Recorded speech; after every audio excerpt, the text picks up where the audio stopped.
Hello and welcome back to Retro Ranger. Today I'm excited to talk about racing games, but instead of just covering a few specific ones, I've challenged myself to find my favorites across a bunch of different platforms. For some, this was easier, right? There's only so many racing games on the TurboGrafx 16, for instance, but others had a ton of great candidates that made it difficult to pick just one. One quick thing to note up front about what you're going to see versus not is I've avoided a lot of the simulations in favor of more arcade racers. There's nothing wrong, of course, with the simulations, but say that they were a little rough on the early systems would be a bit of an understatement. But I also feel like music is a must. There is something so grating about the retro consoles attempting to make the car noises.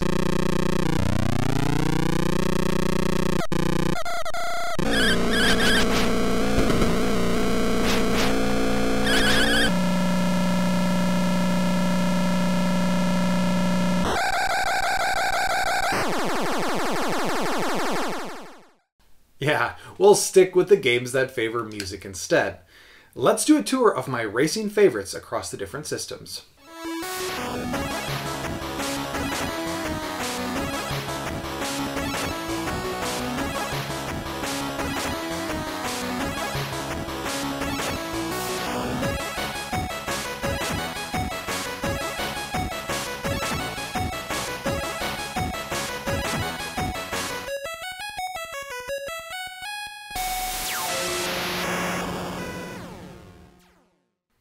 Okay, starting with the NES, we have Galaxy 5000. This is a futuristic racing game that puts you in the cockpit of a spaceship as you race around the solar system. Starting with Mercury and working your way outward, you'll stop at each planet to compete in 4 races before moving onward, assuming you've survived. After each of the 4 races, you'll get an opportunity to assess any damage to your ship, where you can spend some, none, or all of your money to get it back into racing shape. Of course, as you'd suspect, placing higher in the races earns you more money. Eventually, you can earn enough money to upgrade your ship to newer models. These are helpful as the more damage you take, models beyond your starting ship act as sort of extra lives and can prevent a game over. The game is quite impressive for its time and it hits a fun factor in a good way. What hits in a bad way is my thumb on the D-pad. A few races with the standard brick controller will make you worse for the wear, and I would definitely recommend using the NES Advantage arcade stick instead to let you go the full mile.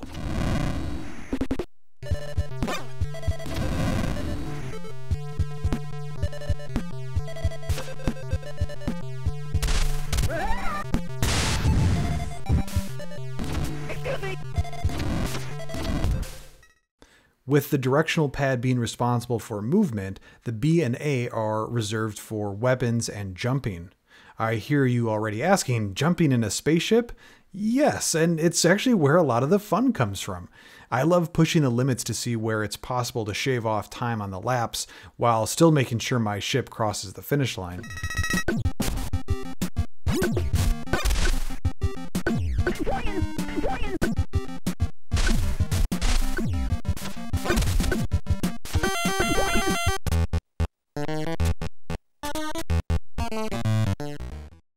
One negative I will say is a bit of inconsistency in the collision detection on some stages, notably Jupiter. Oftentimes on this stage I would just clip right through the track even though I appear to be clearly landing on it. Thankfully I found this stage to be an outlier and it doesn't detract too much from the overall fun. The music feels really good and it feels like it belongs in a racing game. So glad it's just not trying to replicate the sounds of the vehicles. Overall, Galaxy 5000 feels somewhere between a kart racer and RC Pro-Am, and it really works here. I would highly recommend this title as it often seems to fall off the radar in the NES library, which is a shame.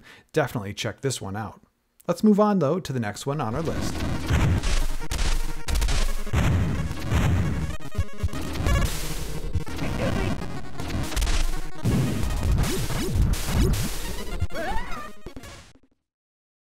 Okay, this is Biker Mice from Mars for the Super Nintendo. This title has been growing in popularity for some time in the retro scene, which isn't all that surprising as it's packed with charm. It's based off an animated TV series of the same name that debuted a year before this game launched and actually had Stan Lee of Marvel Comics fame attached to it as an executive producer. It was hard to pick my favorite on the SNES, specifically since there's so many great choices, with Mario Kart and F-Zero being other great candidates, but there's something about these Konami games on the system that just crush it.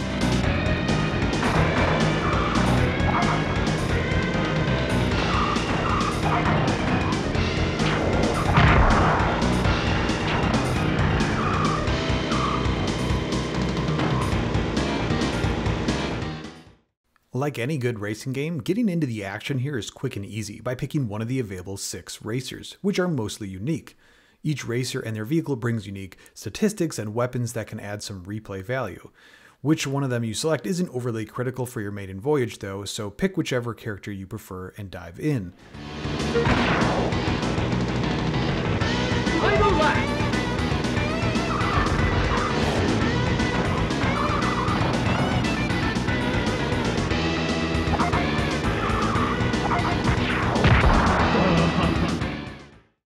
The stages and the art are right on par for the system, and despite being the fast-paced gameplay style, there's no noticeable slowdown, which is great.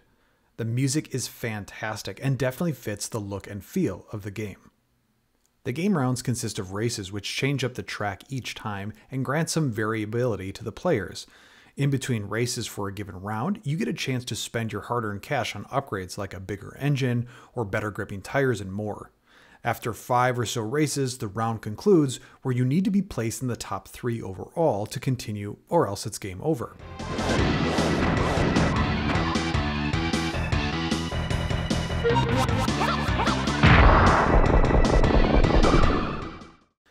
The races themselves are action-packed and about what you'd expect from an arcade racer. The controls feel good, and there's many micro-optimizations to learn for each stage.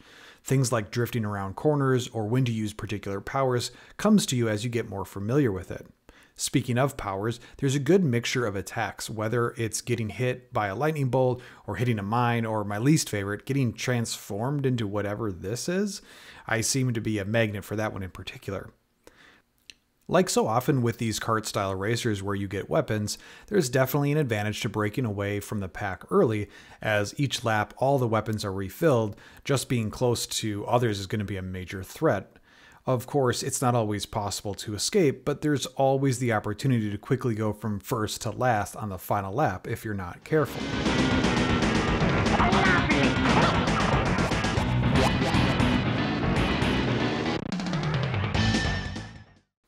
Great music, classic SNES Konami, and mice with Tude. What else can you ask for? If you can find a copy on the cheap, make sure you snatch it up.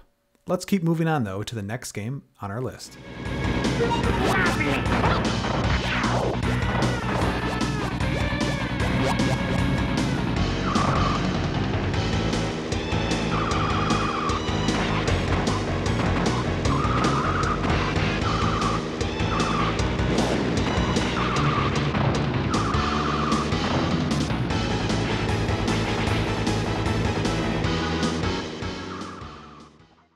Okay, time to really crank up the volume for this next one. It's Rock and Roll Racing on the Sega Genesis.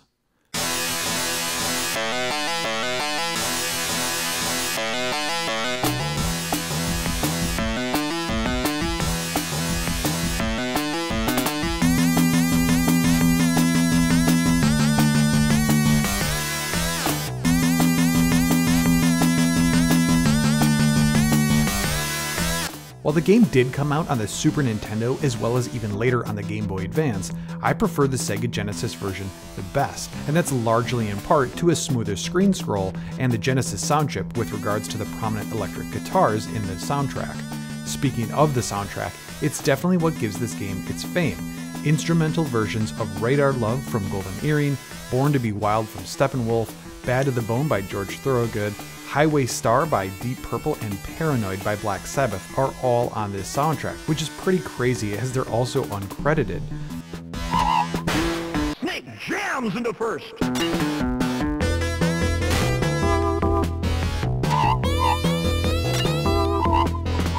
Rip looks lost out there. Snake is dominating the race. The game itself features an isometric view that follows the player's car around a series of tracks from a number of different planets that provide its overall look and feel. Like Galaxy 5000, you're again making your way through the galaxy to take on aliens on their home turf. Each planet, you'll compete in a series of races through 2 divisions before moving on to the next planet. To advance in divisions, you need to earn points, which come from placing in the races themselves. Also earned in races is money, which you can spend on upgrading your vehicle's various parts like tires, engine, body, weapons, and more, or you can just buy a whole new vehicle, though sadly your upgrades won't transfer. The races themselves are really fast-paced, and the controls are some of the best offered in this kind of RC Pro-Am style of racing games. You take every corner at high speeds and drift around them while your foot is fully on the gas, and completing turns perfectly feels so rewarding. There's 3 other racers that you compete against in every race, and as you've guessed it, they're armed to the teeth and ready to strike.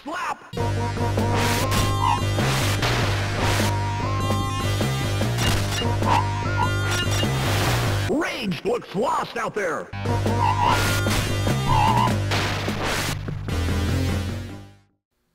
Thankfully, you've got your own upgradable arsenal to counterbalance, usually in the form of a defensive weapon to drop behind you and a projectile to attack ahead. The game does a good job balancing between the need to use those weapons and just executing on the driving portion. A few negatives worth covering is that while the Genesis renditions of the music are subjectively superior, the announcer will cut the music off when he speaks. While the quality and clearness of the announcer's voice is very impressive, I wish it didn't require stopping the music like it does. Rip is about to blow! Snake powers up! Rip looks lost out there! Snake jams into first! However, if this really bothers you, you can actually disable the announcer altogether with the Larry setting in the menu. Ouch! Whoa! Another downside is the art for the tracks. While each race changes the layout, which are all fantastic to be clear, the look and feel remains the same while you earn enough points to complete both divisions and move on to the next planet, when only then does the art for the track actually change. While it makes conceptual sense, the fact that you need to race something like 10 to 15 times on the same planet, likely before moving on, just means you get pretty tired of that same style before actually getting the change. There's also not that many planets in total. I think I completed the game after leaving the 3rd or maybe the 4th planet only. All that said, this remains one of the best games on this list. The upgradable parts, the really tight controls, the clever track layouts, and quite possibly the best soundtrack to a game from its time makes this an incredibly fun title. If you don't yet have Rock and Roller in your collection, it's seriously time to consider picking it up. Let's move on to a different style of racing game next. Viper is headed the wrong way!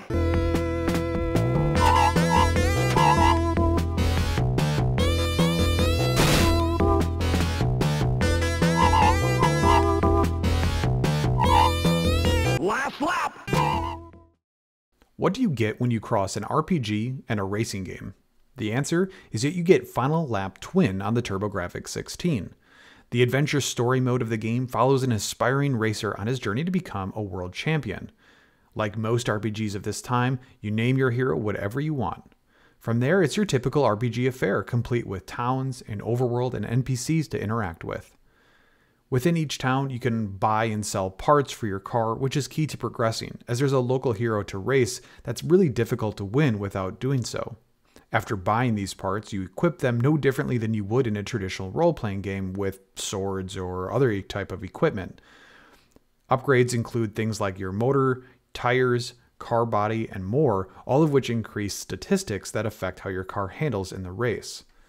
To get from town to town, you'll surprisingly walk and not drive, which I always felt was rather strange considering the genre. You won't get very far, however, before you're interrupted with a random battle encounter. These encounters are actually challenges to a race from the small-time racing circuit. Funny enough, you'll get the dialogue that will allow you to either accept or decline the race, but it seems that every time that I decline, it puts me in the race either way. No means no, game.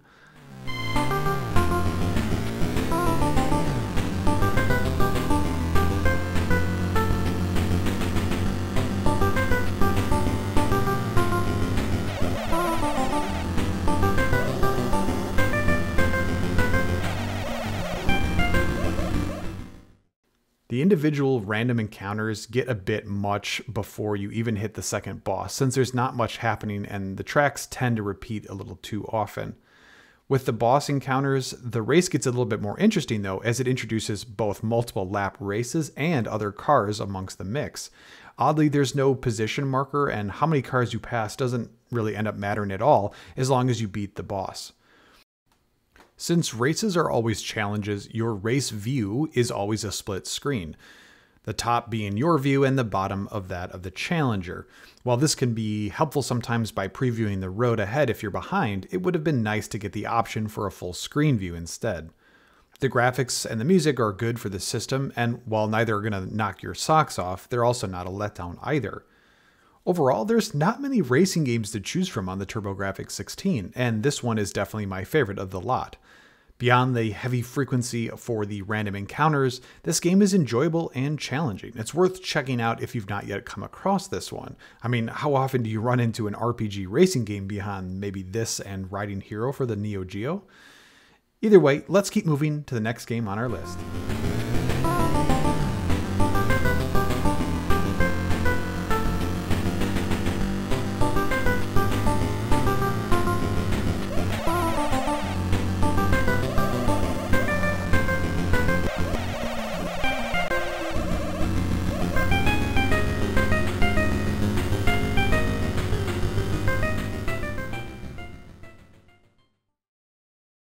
Okay, and here's the Nintendo 64 with Diddy Kong Racing.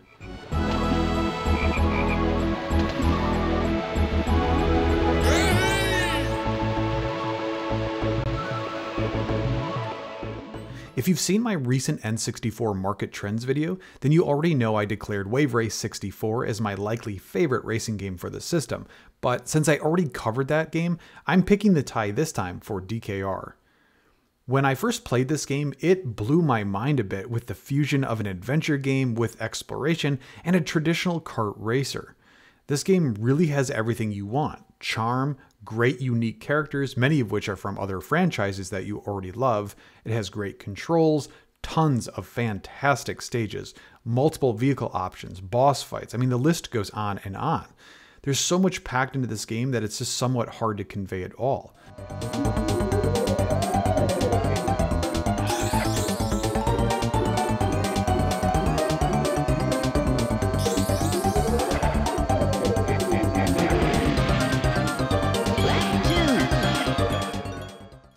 Your goal is to collect the golden balloons, which opens up new areas and tracks. To earn those balloons, you primarily win races, but there are other ones in the overworld that you can pick up, some of which are hiding. The overworld hub contains like-themed tracks together in sections or worlds, and each world features a boss battle after completing the contained tracks.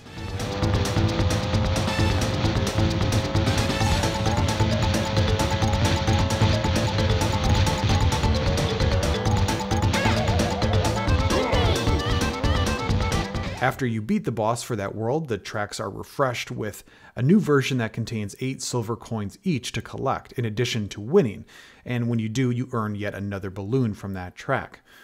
Also hidden in one of these worlds' tracks is a key that unlocks a battle stage that pits you against 3 other racers for the chance to win yet another balloon.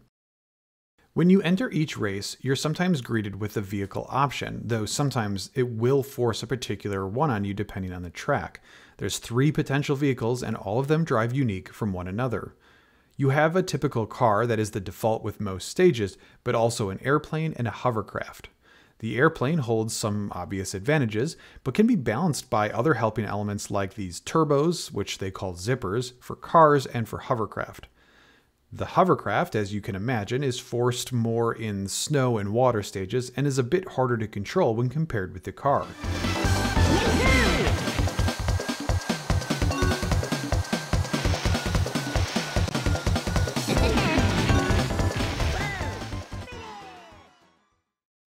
The stages are fantastic, and they really stand out and make this game incredibly fun, regardless of which vehicle you're in.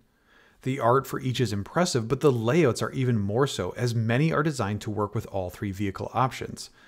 Where do I begin with the music? It's a top contender for the Nintendo 64 library itself, and it just really elevates this game to have the complete package.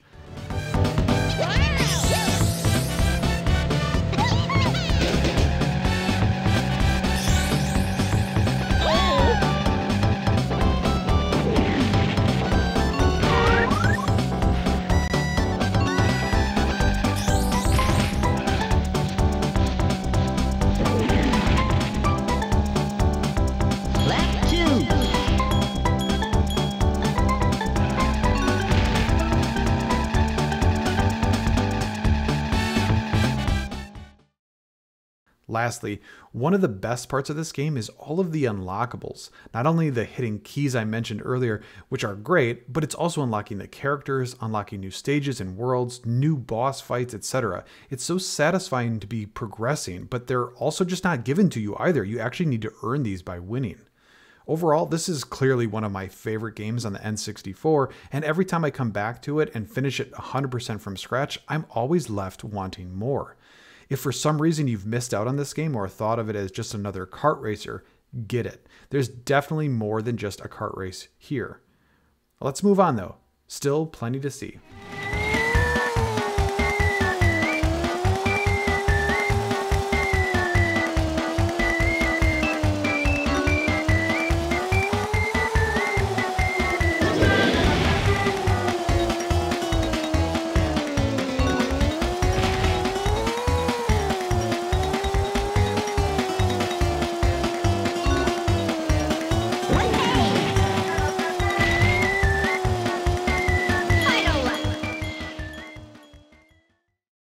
Okay, next up is Destruction Derby on the PlayStation 1. This might be a bit of a cheat since my favorite aspect of this game isn't really the racing, but rather the Destruction Derby Bowl. But to be fair, the racing portion is fun too, especially when the tracks feature a crossover like a figure 8 or similar pattern.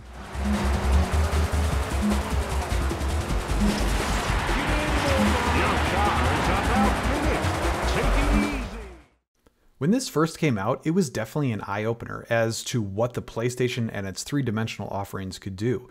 It might not look incredibly impressive by today's standards, but back in '95, this sure did look great.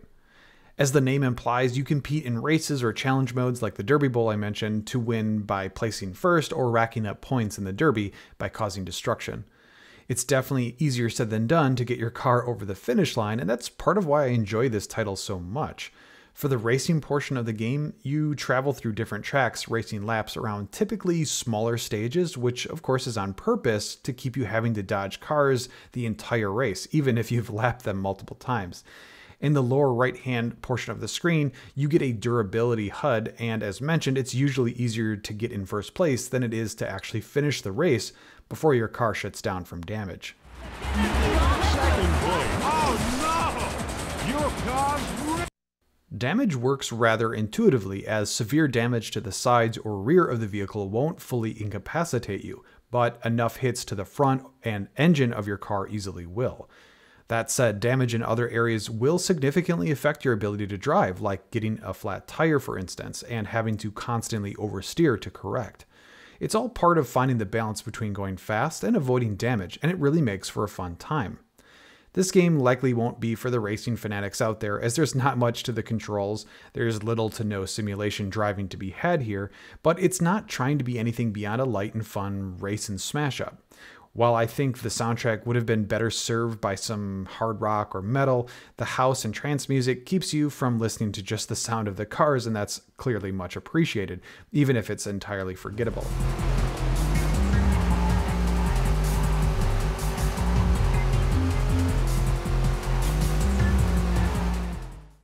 Overall, I had a hard time choosing between this and Crash Team Racing, but since we already had a similar pseudo-adventure in Kart Racer, and the fact that I struggled to turn this game off after capturing gameplay, it was proof that this was addictingly fun, especially inside the Derby Bowl.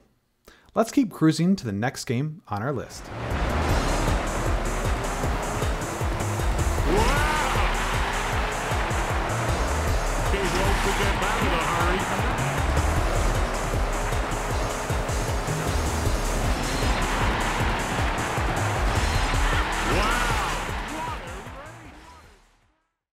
Okay, next up on our list is Neo Drift Out, new technology on the Neo Geo.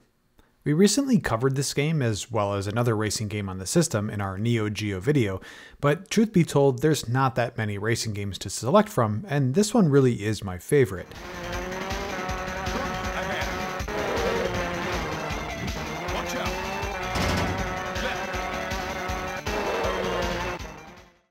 This isometric and arcade racer is high-action fun packed into a little approachable title. Like the name suggests, there's big emphasis on drifting around corners as you weave your way through winding roads and branching pathways at fast speeds. To start the race, you simply pick from one of the 3 cars available, each with their own statistics, which can give you an advantage for the stage if you've picked correctly. That said, I don't feel a ton of difference outside of the speed and the rare straightaways, so it never really felt like that big of a decision. The stages are functionally great, and the branching pathways really add a nice element of replayability. They often feature some hazards like barrels or large water puddles in the way to avoid, which can sometimes give off a little bit of a rally vibe. Like I mentioned in the Neo Geo video, the art and the stage graphics really could have been better since the system was so much more capable. But that said, given the speed, there isn't any slowdown here at the end of the day, and if I had to choose pretty or functional, I'm going to go with the latter every time. All that said, there is good variety across the 7 available tracks, which gets the job done.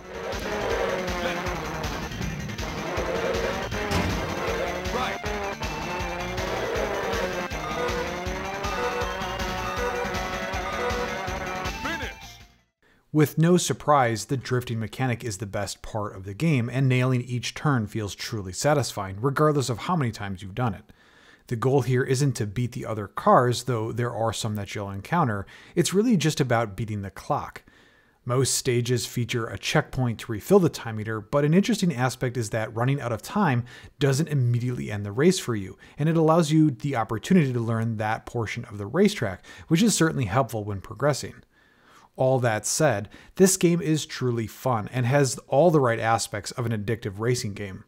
I do wish it had some unlockables, and despite that it's actually an arcade game, it does support a memory card both in the arcade and in the home settings, so it would totally be possible. Beyond that, I do consider this a must-own for the Neo Geo, and it's a great addition to our list. Let's move on though to the last game on our list.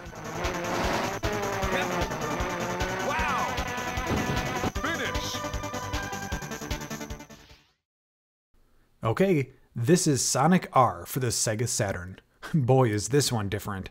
This Sonic Universe racer brings something really unique to our list and to the Saturn game library in general. Playing a bit like a kart racer, your goal is to traverse the racetrack and end in first place. How you do that traversal, though, is one of the unique parts of Sonic R, as there's more branching paths and hidden areas than you can shake a stick at.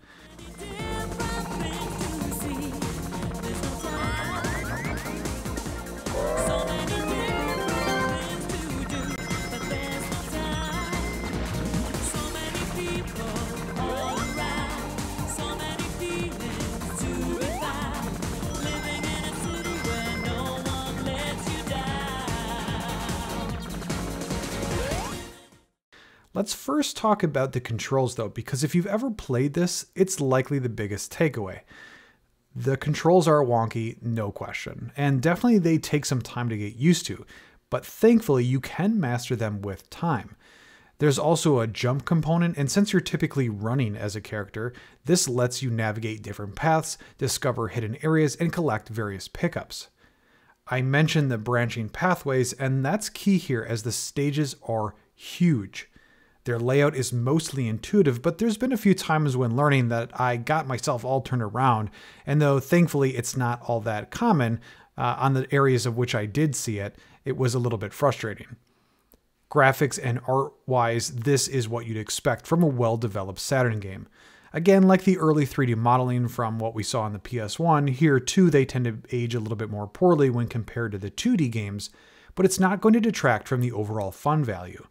There are some light attacks, but thankfully that seemed to act more of like a smaller impact rather than a total blue shell event from like a Mario Kart. Races are engaging and definitely motivates you to replay them until you get that first place trophy. Speaking of trophies, it's one of the earliest means to unlock things and where this game really starts to shine. Getting first place in all of the starting available tracks will unlock a new track. Getting first there will reward you with Dr. Robotnik as a playable character, and that's not where it ends. There's 5 more unlockable characters too by collecting things like coins, Chaos Emeralds, and they're all spread throughout the tracks. Finding these hidden areas is more motivation to really explore these large stages, and it's really rewarding when you succeed. The music isn't terrible, but definitely wouldn't have been my first choice either.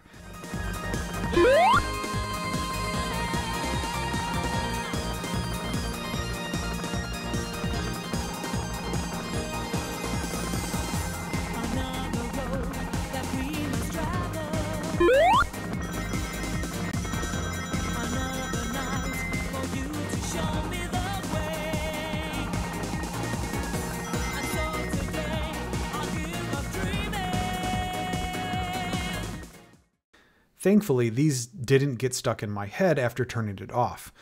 Despite my preference, it would seem that some really do enjoy it as they've added remixed versions of some of these into new Sonic racing titles. Either way, it's not going to distract from the gameplay, so it's nothing worth really fretting over. Today, this title gets beat up a bit over the controls, which isn't all that unfair, but with a little time, players can really start to see the charm this game has. After unlocking Robotnik, I had a hard time putting this one down as I continued to hunt for all the hidden collectibles. While there's some great racing games on the Saturn like the iconic Daytona USA or Sega Rally Championship, this title is too unique and fun to pass up.